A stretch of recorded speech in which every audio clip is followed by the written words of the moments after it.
Heavy டிராஃபிக்ங்க, அதெல்லாம் vlog பண்ண முடியல. நீங்களே பாருங்களேன் எவ்வளோ டிராஃபிக்னு. எனக்கு ஒரு சின்னதாக ஒரு இடம் விட்டா நான் போயிடுவேன். என்ன 1.4 கிலோமீட்டர் தாங்க இருக்குது, 2.5 தான் போய் ரீச் ஆகும்னு சொல்லி போட்டிருக்கு. பாய்ஸ் கொஞ்சம் வழிவிடுங்கள். எவ்வளோ டிராஃபிக் பாருங்க, நானும் புரிந்து வந்துட்டு இருக்கேன். ஓ, இங்கே தான் வந்து காசு வாங்குறாங்க போல. ஸோ இதனால தான் அவ்வளோ டிராஃபிக்கா.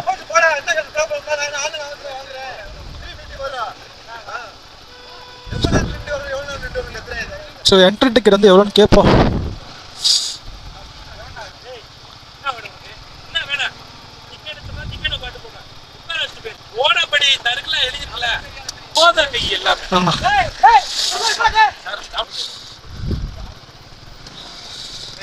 அந்த மாதிரி டிஆர்எஃப் அட்லாஸ்ட் நம்ம வந்து பில்லர் ராக்ஸ் வந்து ரீச் ஆகிட்டோம்.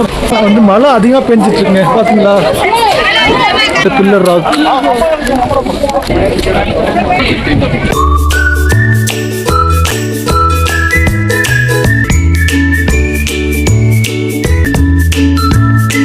குணா கேவ் பக்கத்துல தான் இருக்குது. ஸோ குணா கேவ் போயிட்டு என்னது பார்த்துட்டு கண்டினியூ பண்ணுறேங்க. ஏதாச்சும் வாங்கி சாப்பிடுவோமா, பசி வேறு ரொம்ப. கேர்ஃபுல் டைம் வச்சா டைம் வந்து 3 மணி ஆக போகுது. கேர்ஃபுல் மறக்காமல் நமக்கு சப்ஸ்கிரைப் பண்ணி பெல் ஐகான் தட்டி